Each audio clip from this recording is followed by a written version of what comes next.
সুস্থ করার মালিক আয়দামিনীক আপনি বেগম খালেদা জিয়াকে আপনি সুস্থতা দান করিয়া দেন, সুস্থতা দান করিয়া দেন। রয়েছে আল্লাহ সব রোগ থেকে মুক্ত দান করুন। সিজদা নাই সুবহান রাব্বিয়াল আলা পর্যন্ত আপনি কবুল আর মঞ্জুর করিয়া নেন। উপস্থিতির জন্য কান করতে পারে সেই তৌফিক দান করে দেন ইয়া আল্লাহ। নির্বাচনে বিএনপি থেকে এমপি পদে মনোনয়ন প্রত্যাশা। এই পর্যায়ে আজকে অনুষ্ঠানের সম্মানিত বিশেষ অতিথি আপোষ করেন নাই, তিনি তার সিদ্ধান্তে অশ্লীষিত না হলে সে ক্যান্টনমেন্টের বাড়ি ছেড়ে যায়।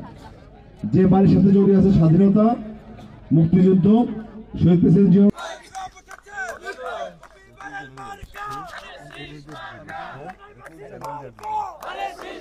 সাবেক প্রধানমন্ত্রী দেশনেত্রী বেগম খালেদা জিয়ার রোগ মুক্তি ও সুস্থতা কামনায় এই দোয়া ও মিলাদ মাহফিলে বেগম খালেদা জিয়ার জন্য সারা ধামরাই উপজেলাব্যাপী প্রত্যেকটা ইউনিয়ন এবং পৌরসভার প্রত্যেকটি ওয়ার্ডে ওয়ার্ডে আমরা এই দোয়া মিলাদ মাহফিলের মাধ্যমে আমাদের নেত্রী, আমাদের গণতন্ত্রী মা, আমাদের প্রত্যেকটা 18 কোটি মানুষের জন্য যিনি ভাবেন, যিনি 18 কোটি মানুষের স্বপ্নদ্রষ্টা, যিনি বাংলাদেশের মানুষকে ছেড়ে কখনো যাননি, সেই মহিষী নারী আমার মা দেশনেত্রী বেগম খালেদা জিয়ার রোগ মুক্তির জন্য আমরা আসলে দোয়া এবং মিলাদ মাহফিল আয়োজন করছি।